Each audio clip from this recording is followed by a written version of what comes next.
ya habíamos comenzado días atrás hablando de lo que es la fisiología del sistema inmune.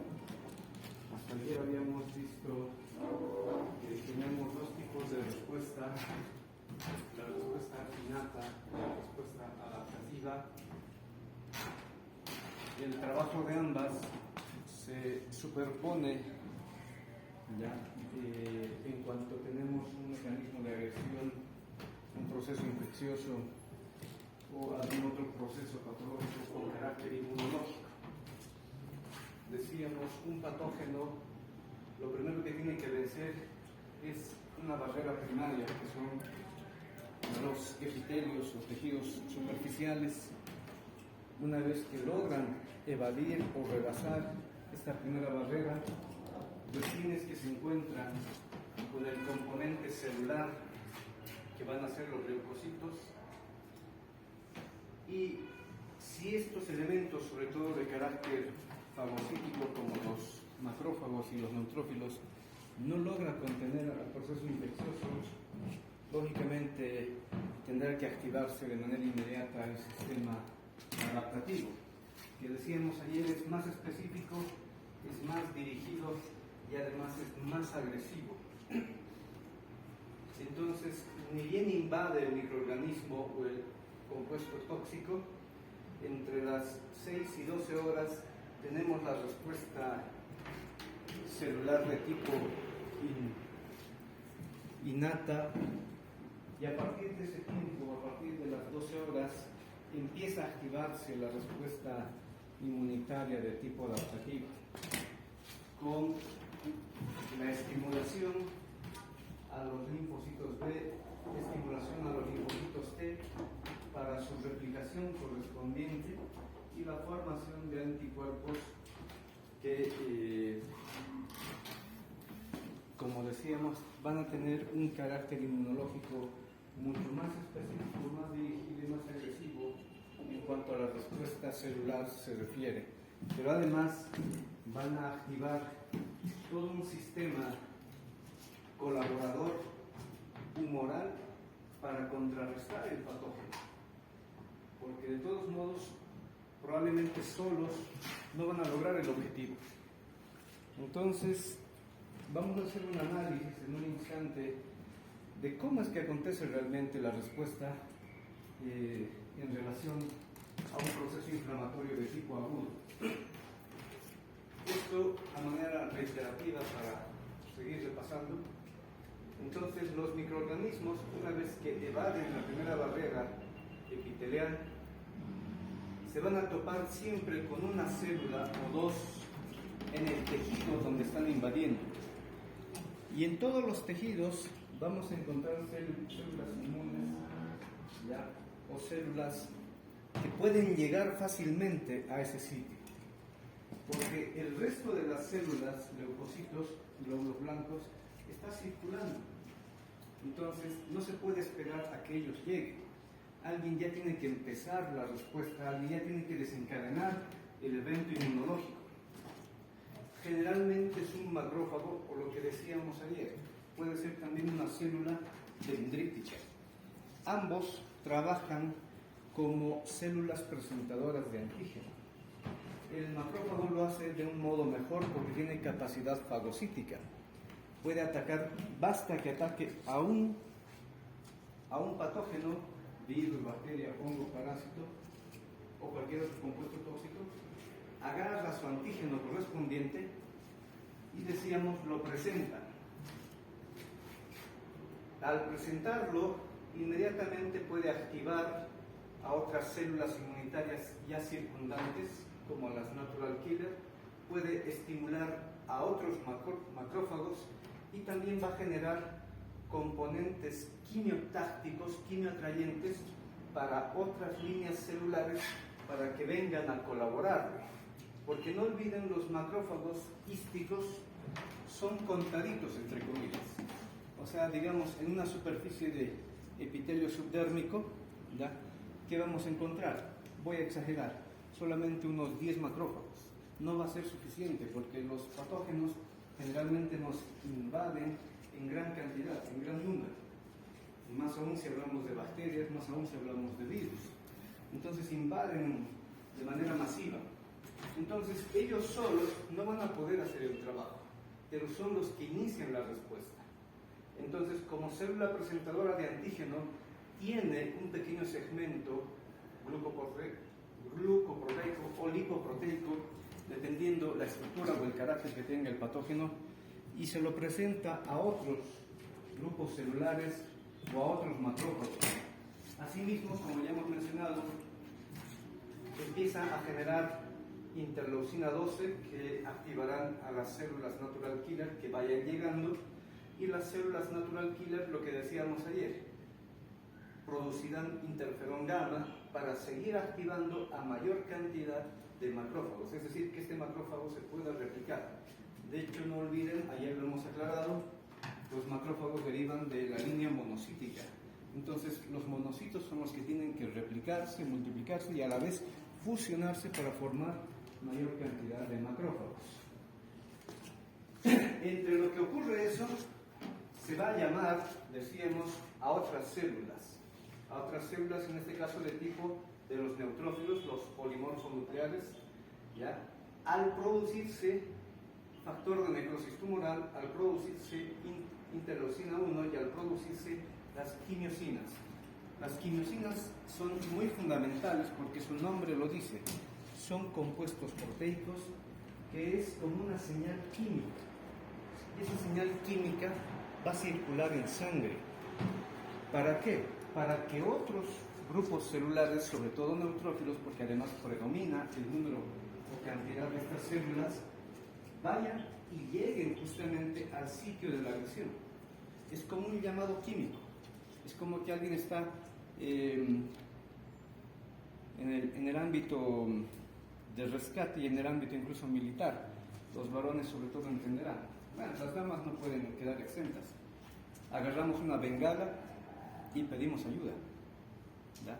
Entonces ellos están mandando una señal, obviamente no hacia el cielo, sino hacia el torrente sanguíneo, indicando que en ese punto hay una invasión, hay un proceso infeccioso, ¿ya? Y que requieren apoyo.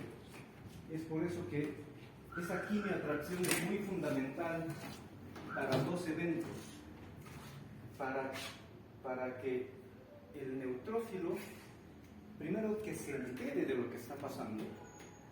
Segundo, para prepararse, porque no va a ir así simplemente por ir, no va a llegar por llegar. Tiene que llegar, entre comillas, armado. Y nosotros, a nivel celular o funcional, ¿cómo entendemos que una célula como el neutrófilo se arma? Va a empezar a producir mayor cantidad de vesículas porque justamente es una célula de ese tipo, de esa variante, que son granulocitos. Y sus gránulos, ¿qué contienen?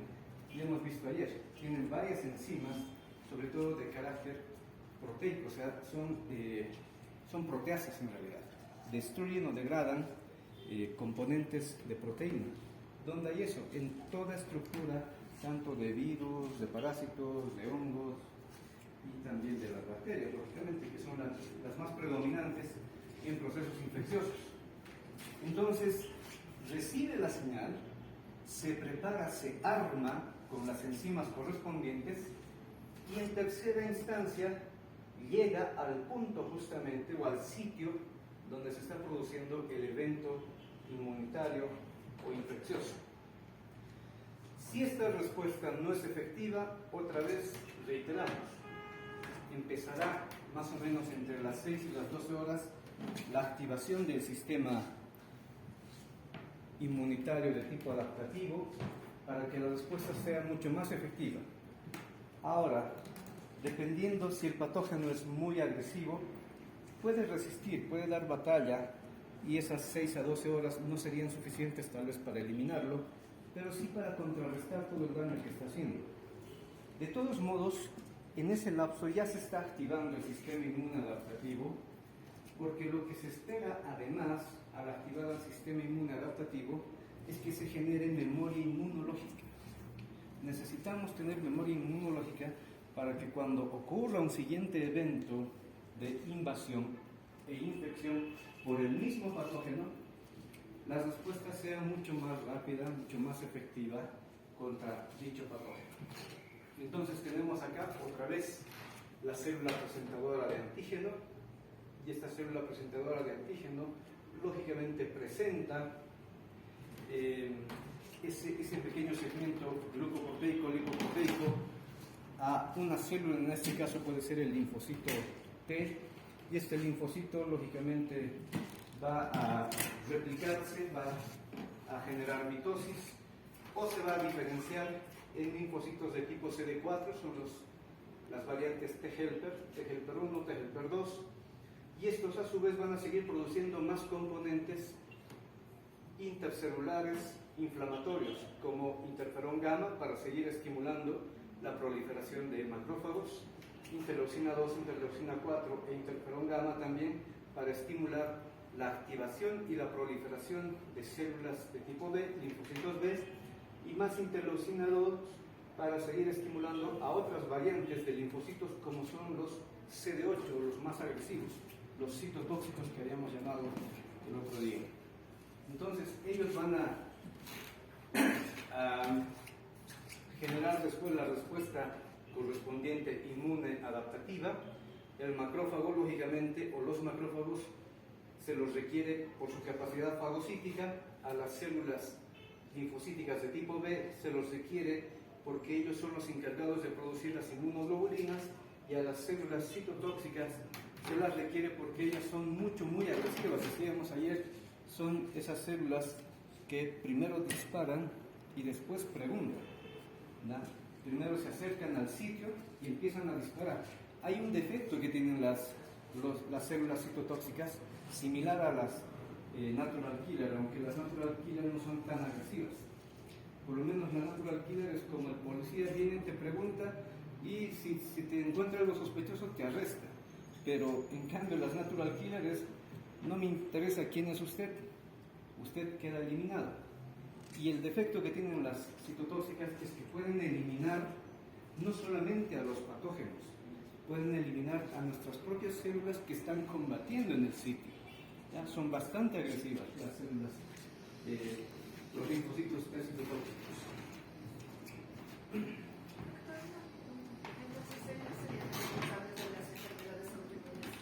No.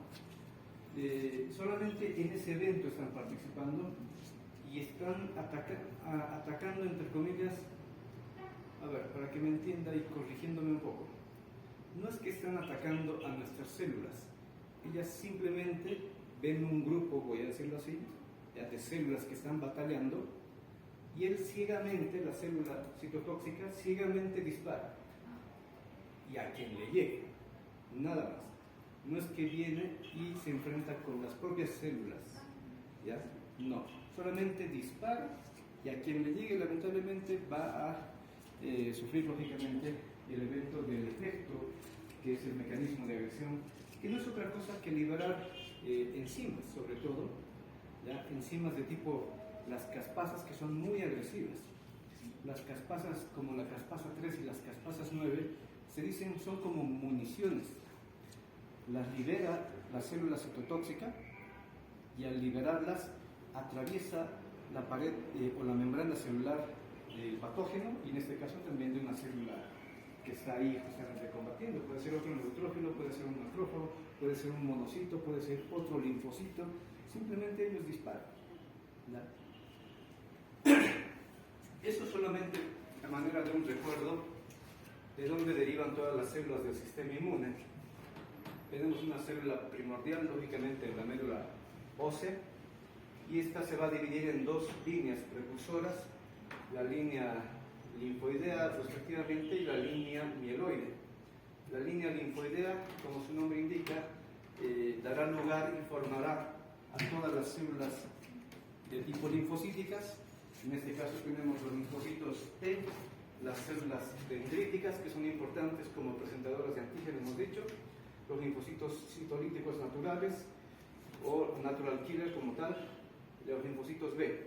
Dentro de los linfocitos T hay las dos variantes, las T helper, las citotóxicas, y también no olviden que están las de tipo reguladoras, esa última, las células linfocíticas T reguladoras, son las que van a ir a parar y decir ya, basta, alto, ya no sigan disparando, ya no ataquen, ya hemos ganado.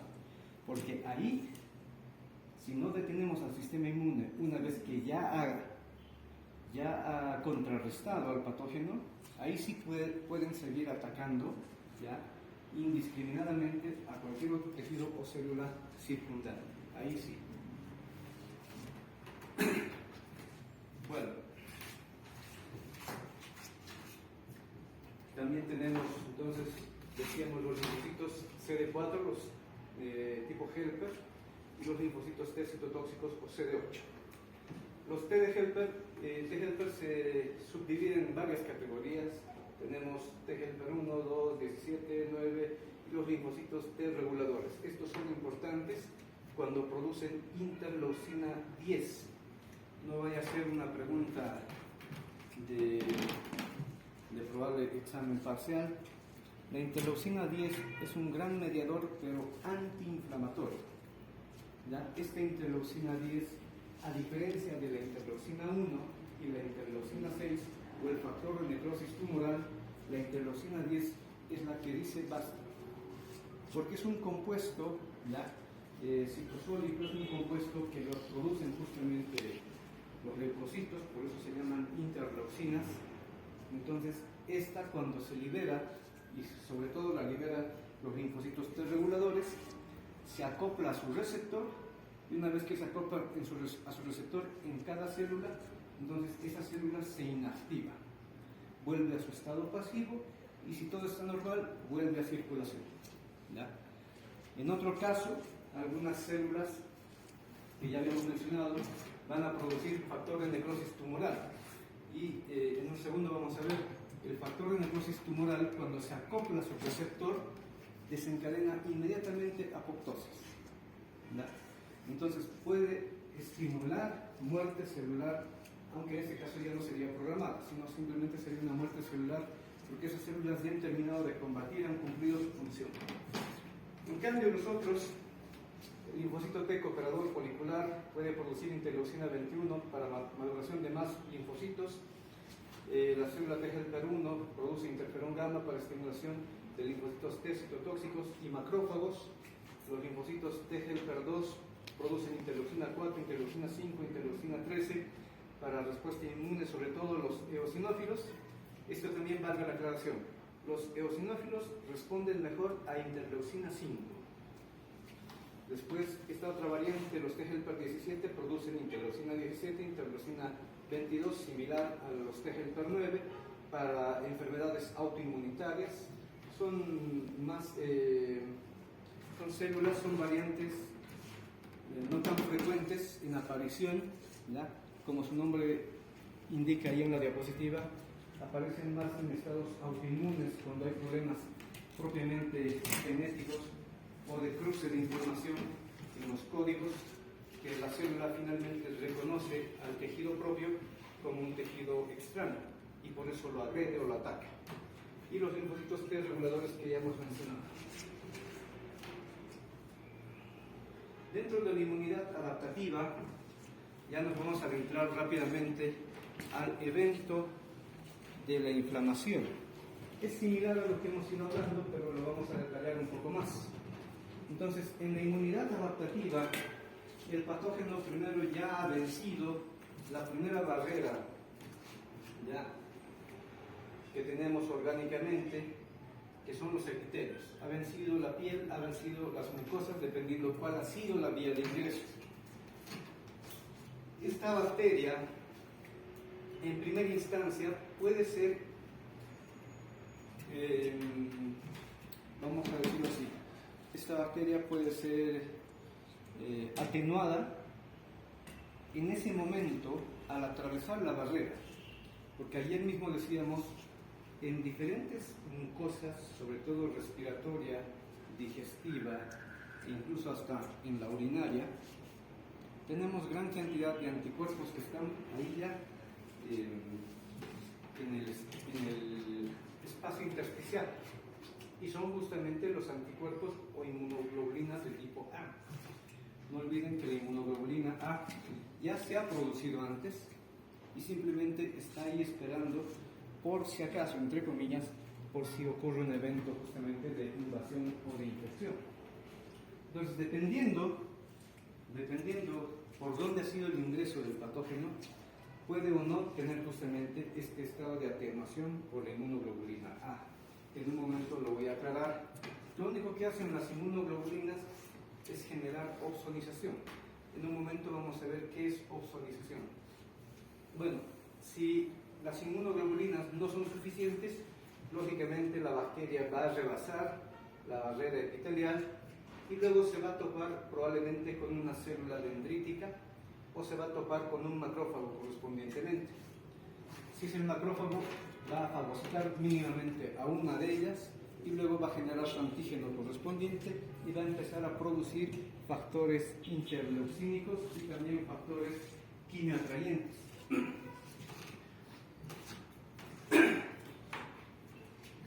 Bueno, puede ser la célula presentadora de antígeno, en este caso la célula dendrítica o el macrófago, que van a empezar a activar a otros componentes celulares que ya habíamos visto. Pueden ser a los linfocitos T, a los linfocitos B, ambas líneas, para que se genere una respuesta celular y también se genere una respuesta humoral. Los linfocitos T, ya sabemos, se van a ir replicando en sus diferentes variedades, sobre todo las dos más importantes son las T helper y las citotóxicas. Pero también se va a estimular la proliferación de células natural killer, de más macrófagos, y a la vez, al activar a los linfocitos B, estas se van a convertir en células plasmáticas y las células plasmáticas van a seguir produciendo mayor cantidad de anticuerpos para seguir contrarrestando. Pero esto no va a ocurrir en ese día, en ese instante.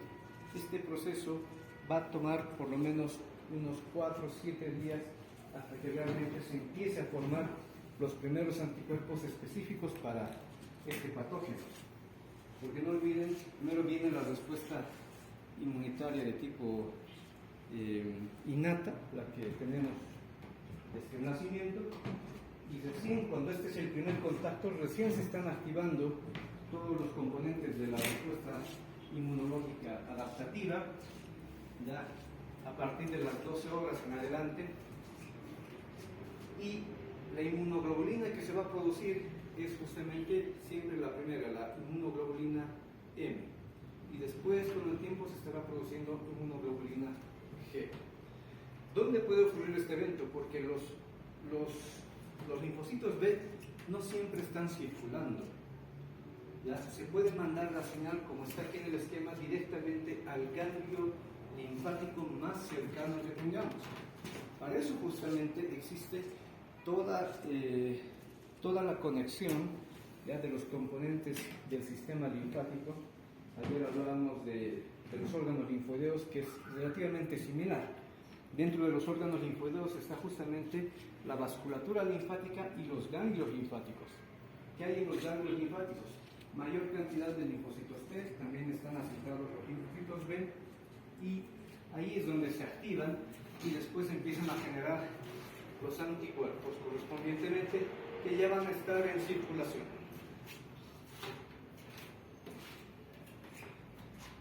Hay un proceso muy elegante que enseguida les voy a explicar de cómo es que llegan sobre todo los neutrófilos, porque suelen ser los primeros en responder y los primeros en llegar al sitio de la agresión, de la invasión. Primero solamente les voy a comentar esto, ¿qué son las quimiosinas? ¿Ya? Es una superfamilia de proteínas muy específicas que, como su nombre dice, generan quimiotaxis. ¿Qué es la quimiotaxis? Es un mecanismo químico de atracción. Lo que hace un rato decíamos, es como una señal química con varios objetivos. Primero, dan a conocer dónde está ocurriendo el evento de invasión o de infección. Segundo, es una señal propiamente que todas las células inmunes pueden ya tener en cuenta o tener en mente. Y tercero, sirve para activar al componente celular, sobre todo neutrófilos o monocitos o linfocitos, porque les decía, este neutrófilo no puede llegar desarmado, tiene que llegar con mayor cantidad de municiones, y sus municiones son justamente los gránulos que tiene en su citoplasma. Entonces va a aumentar la cantidad de gránulos antes de llegar al sitio, tiene que modificar incluso, valga la aclaración que en un momento voy a mostrarles en la imagen, tiene que modificar incluso su estructura celular. De una vez les mostraré, hace un rato estábamos viendo, tiene que modificar su estructura celular porque el neutrófilo, sobre todo los neutrófilos, tienen que salir de la vasculatura, no se van a quedar aquí en la circulación. Por la quimioatracción van a sufrir todos estos eventos que en un momento se los explico, pero fíjense, tienen que pasar por sitios bastante estrechos. Si se mantienen como células que son generalmente células esféricas, entonces no pasaría. Tienen que sufrir un mecanismo de deformación, vamos a decirlo así, de laxitud de toda la estructura celular. Entonces, cuando llega la quimiosina, cuando llega el factor quimioatrayente, se une a su receptor y estimula justamente en las células inmunes, en este caso neutrófilos, a que pueda cambiar justamente su estructura, se haga más maleable, se amolda a diferentes circunstancias para poder atravesar desde la vasculatura al sitio donde se está produciendo la agresión.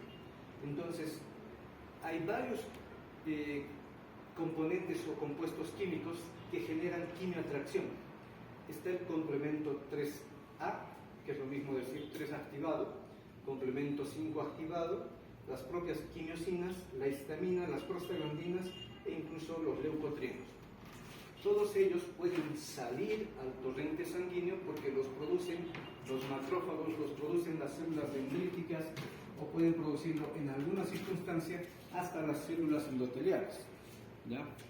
Entonces, esos factores quimioatrayentes llegan a la circulación, luego se van a unir al receptor correspondiente en la superficie de los leucocitos y se activan, se preparan, aumentan la cantidad de gránulos y enzimas proteolíticas sobre todo, y recién es que pueden llegar al sitio de la invasión y de la infección para contrarrestar al patógeno. Entonces las quimiosinas son muy importantes y hay una gran cantidad de quimiosinas que pueden participar. La más relevante es la quimiosina de tipo ¿dónde está? La quimiosina de tipo 8. ¿Ya? Las quimiosinas de tipo 8 son las fundamentales, sobre todo porque activan a los neutrófilos y a los linfocitos al mismo tiempo, o a los monocitos. Y se produce en mayor cantidad en relación a las otras quimiosinas. Es muy fundamental. Entonces, la célula, en este caso el neutrófilo, el monocito o el linfocito, tiene que tener un receptor específico para esa quimiosina. Si no tiene su receptor específico, lógicamente no va a generar ningún evento, no va a generar ninguna modificación. Entonces, todas las quimiosinas tienen sus receptores correspondientemente. ¿Ya? Las quimiosinas se denominan de esta manera, CXCL8, y así van variando. Solamente se usan 2 letras, o a veces 3, o es C, o es X, o es L, o una combinación entre ellas. ¿Ya? Doble C, doble CIX, CXL, CXC, hay varias combinaciones. Pero los receptores ya es más uniforme, receptor para quimiosina 1, receptor para quimiosina 2, 3, 4, 5, 6, y así sucesivamente. Hay hasta 13 quimiosinas generalmente en el organismo que se puedan reconocer. Entonces voy a pasar a explicar, dentro del evento inflamatorio hay 2 respuestas que son fundamentales. Primero, hay una respuesta a un mecanismo de reacción vascular. Es similar, es muy similar, los que estuvieron cuando hemos hablado de hemostasia y coagulación. De hecho, cuando hay un evento inflamatorio, se activa la cascada de coagulación. Porque la invasión, ¿cómo puede haber ocurrido?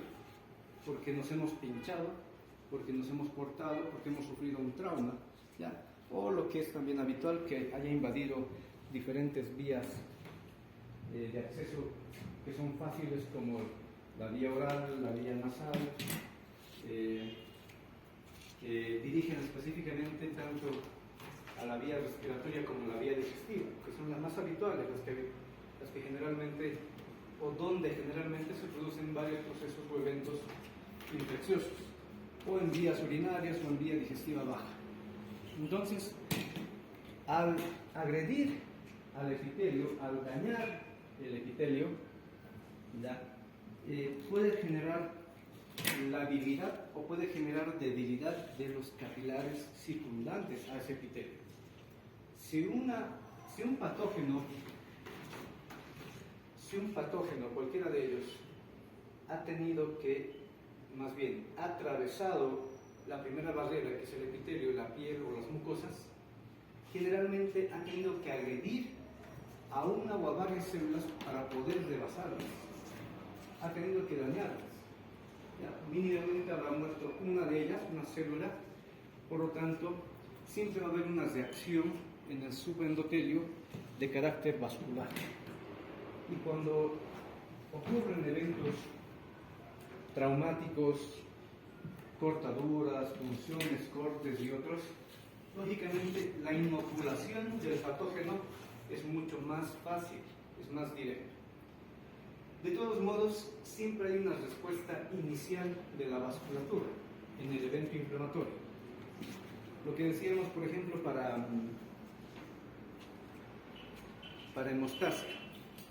En hemostasia, el organismo sabe que está perdiendo sangre, por lo tanto, la respuesta más adecuada es generar vasoconstricción. Aquí ocurre lo mismo. Probablemente ya ha habido daño a la vasculatura y la primera respuesta es siempre vasoconstricción. Pero no se va a quedar ahí. La vasoconstricción en un proceso inflamatorio infeccioso es instantáneo, no dura más allá de los 2 o 3 segundos, no dura más allá. Porque inmediatamente se van a producir varios factores que son proinflamatorios que van a generar vasodilatación. Tiene que haber vasodilatación. Por ejemplo, se produce asimismo mayor cantidad de óxido nítrico, mayor cantidad de prostaglandina I2, E2, mayor cantidad de histamina, bradicilina, todos ellos son vasodilatadores. ¿Cuál creen que es el objetivo de generar vasodilatación?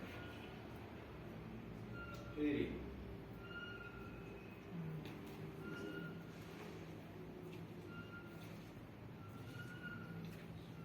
Hace un rato ya lo dije. Permitir el paso. Estas células están circulando y además el recuento por microlitro es muy bajo. El recuento por microlitro es bajo, me refiero a la cantidad de células. Necesitamos un gran número para contrarrestar al patógeno. Supongamos que aquí se ha generado una punción, lo que han hecho ustedes al tomar las muestras, se ha lesionado el vaso sanguíneo y probablemente se ha inoculado un patógeno. De este volumen de sangre, fíjense solamente en la imagen, voy a exagerar, de todo este volumen de sangre, ¿cuántas células tendríamos? De hecho es la misma, pero vamos a suponer que son varias. Tendríamos 1, 2, 3, 4, 5 células nada más, en todo este pequeño volumen de sangre. Que salgan esas 5 células para generar una batalla con unas 20 que tenemos aquí, no es suficiente. No es suficiente. Entonces la vasodilatación permite el aumento del flujo de la sangre para que llegue mayor cantidad de células al sitio donde se está sufriendo el evento de invasión o de infección. Justamente para eso sirven las quimiosinas, la histamina, las prostaglandinas, para generar vasodilatación y al mismo tiempo están llamando a las otras células, sobre todo macrófagos, como primeros en respuesta ya del sistema inmune. Para eso están haciendo justamente estos eventos, o están produciendo estos compuestos. ¿Qué estamos viendo específicamente en imagen? ¿Qué es lo que hace el neutrófilo? Y lo puede hacer cualquier otra célula. Pero sobre todo lo hacen los neutrófilos, porque son los primeros en responder en el primer llamado que se ha hecho, ¿ya?, por estos factores quimioatrayentes. ¿Qué está haciendo específicamente? Ocurren 4 eventos. Esta célula ya está activa. Hace un rato decíamos, necesita activarse. Ya está activa. ¿Por qué sabemos que ya está activa? Porque está produciendo este componente que se llama la integrina. De hecho, son proteínas en su superficie de membrana que le van a servir justamente para adherirse a la pared del endotelio. Si no se adhiriera a la pared endotelial, ¿qué creen que va a ocurrir con este neutrófilo? Si no hubiera esta proteína, no hubiera esta otra proteína, ¿qué creen que ocurre con el neutrófilo? Como, disculpen el comentario, como cuando vemos que está, a veces nos ocurre, alguien está sufriendo una agresión, un robo incluso, y las demás personas, mira, están haciendo algo. Ni modo, no puedo hacer nada, tengo mis cosas que hacer. Eso haría el neutrófilo. Como no tiene esa proteína para anclarse, entonces pasa de largo y además hay una fuerte presión del flujo de sangre. Lo arrastra, lo empuja. Entonces, sabemos que esta célula ya está preparada, ya está activa, y lo único que está esperando es salir. Y para poder salir, lo primero que hace es apegarse a la pared. Eso se llama la marginación. El leucocito siempre está, imaginen que este es el vaso sanguíneo, los glóbulos rojos siempre están en la periferia y los leucocitos están aquí en el centro. Entonces la pared me queda muy lejos. Entonces, como leucocito tengo que ir acercándome hacia la pared para poder fijarme a la pared endotelial. Si no, no sale. Como están en el centro, por el flujo de sangre, lo mismo. Se pasarían de largo. No harían nada. Pero no ocurre eso. ¿Por qué? Porque al generar vasodilatación, la sangre disminuye la fuerza de empuje, disminuye la presión. Y al disminuir la presión, se genera un evento que se conoce como flujo turbulento. Ya no es un flujo directo, laminar. Y ese flujo turbulento permite que los leucocitos se aproximen a la pared del vaso sanguíneo. ¿Qué pasa después? El neutrófilo, para poder llegar a un punto de salida, tiene que rodar. Entonces utilizan estas proteínas de superficie de membrana, que son las selectinas, para generar la rodadura. Empieza a rodar por la pared hasta que encuentra un punto lábil o un espacio donde probablemente ya no hay una célula y por ahí va a salir. Por ahí tiene que salir. Pero incluso cuando llega aquí, no es tan fácil para la célula salir. Si se dan cuenta, es muy estrecho. Por eso decíamos, tiene que estar preparado. Porque cuando llegue al punto de salida, tiene que deformarse y empieza a generar prolongaciones que se llaman los pseudópodos. ¿Ya? Y gracias a los pseudópodos genera el mecanismo de diapéresis o transmigración leucocitaria. Entonces sale el leucocito de la vasculatura hacia el espacio perivascular, donde está aparentemente el patógeno. Y yo les pregunto, que creo que es muy obvio, ¿cómo sabe que realmente aquí está ocurriendo el evento? ¿Cómo la célula se da cuenta? Porque no tiene ojos. ¿Cómo la célula se da cuenta y dice, aquí debe ser? O está tan segura y dice, aquí es. Doy mi cabeza, doy mi núcleo. ¿Cómo sale? ¿Cómo sale? ¿Está la respuesta ahí? Es por la opsonización que está ahí. ¿Por la? Opsonización. No, opsonización es otra cosa. Es Por la quimioatracción. En el punto donde se está generando el evento de invasión, en el sitio, hay mayor concentración del quimio atrayente. Entonces, el leucocito, por respuesta química, sabe que en este punto hay mayor cantidad de factores quimio atrayentes, entonces dice, aquí es. Porque cuando le han llamado, tal vez solamente se ha acoplado un componente quimio atrayente. Y eso le ha permitido activarse, eso le ha permitido prepararse, pero sabe que no es ahí, porque solamente era un compuesto quimio atrayente. Pero cuando se va acercando al punto de la lesión, la concentración de los quimio atrayentes es mucho más alta. Entonces, se siguen acoplando a sus receptores correspondientes en la célula, por lo tanto, sabe que ese es el punto de donde está ocurriendo el evento de invasión. Porque además, en otros sitios, imaginemos que aquí sigue habiendo vasculatura, las células endoteliales no van a tener estas proteínas. Porque en este punto, donde se está sufriendo la agresión, las células endoteliales empiezan a presentar este tipo de proteínas que son acopladoras para las selectinas que tiene el leucocito. Entonces producen las proteínas sialil-lewis X. Entonces es importante que el endotelio también esté activo, porque si no está activo, por mucho que ese neutrófilo esté preparado, esté activo, quiere batallar, no va a poder salir si el endotelio no ha preparado aquello. ¿Ya? Si el endotelio no tiene estas proteínas, no saldría el neutrófilo, no sale, porque le sirve como un punto de agarre, porque no olviden que hay un flujo de sangre todavía, pues le sirve como un punto de agarre para poder generar rodadura. Después tiene que adherirse más fuerte, vamos a decirlo de este modo, toma impulso incluso, ¿ya? Se agarra de dos sectores, aquí y aquí, toma impulso y recién sale con fuerza. Esa es la manera en la que el neutrófilo o varias células leucocitarias van a generar la transmigración celular. Entonces, ¿qué necesita? Necesita proteínas de tipo selectinas, necesita proteínas de tipo integrinas, las integrinas sobre todo para poder salir. Las selectinas las necesita para poder adherirse y rodar.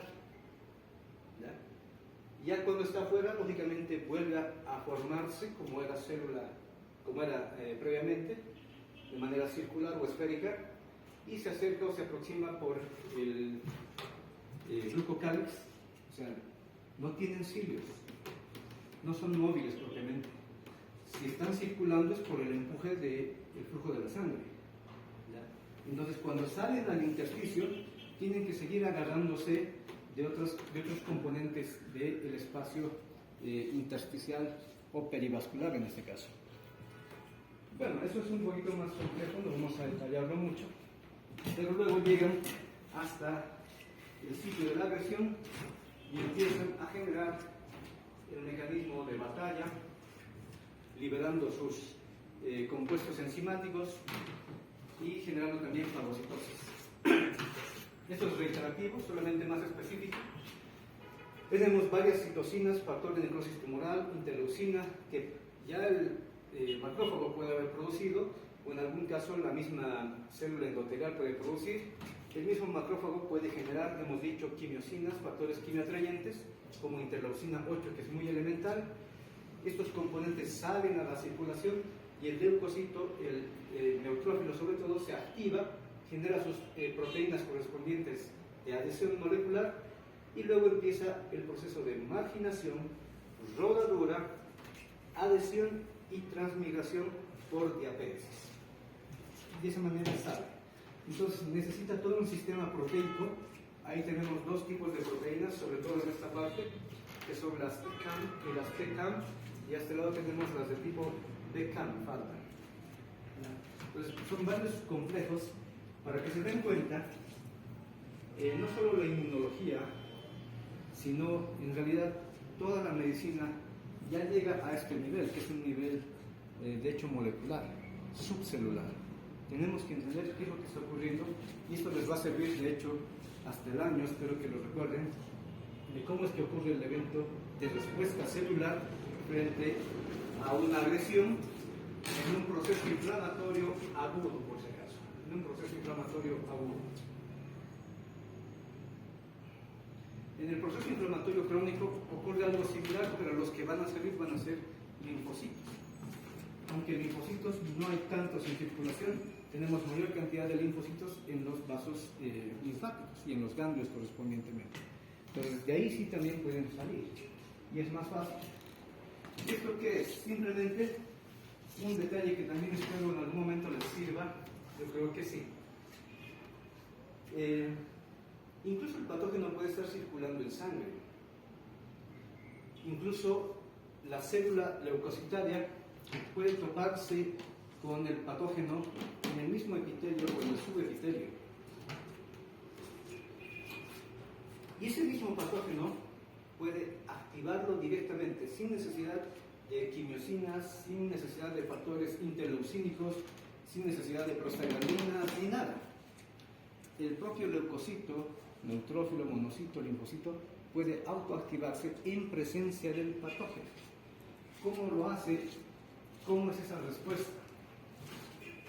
Porque existen justamente los patrones de reconocimiento de carácter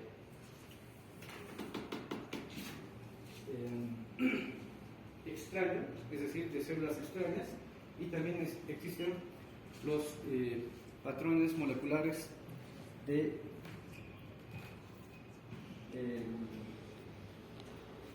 procesos de daño celular. ¿Ya? Entonces tenemos dos tipos de componentes. Están los PAMs y los DAMs. Vuelvo a reiterar por si no me están entendiendo. Los PAMs son patrones moleculares, ¿ya?, de caramba, me falta la letra A. Bacterias de patógenos. Son patrones moleculares, pero va más o menos así. Patrones moleculares para reconocimiento de patógenos. Va más o menos en ese sentido. Los PAMs. Y tenemos los DAMs. Los DAMs son patrones moleculares, ¿ya?, de agresión celular o de daño celular. ¿Qué significa?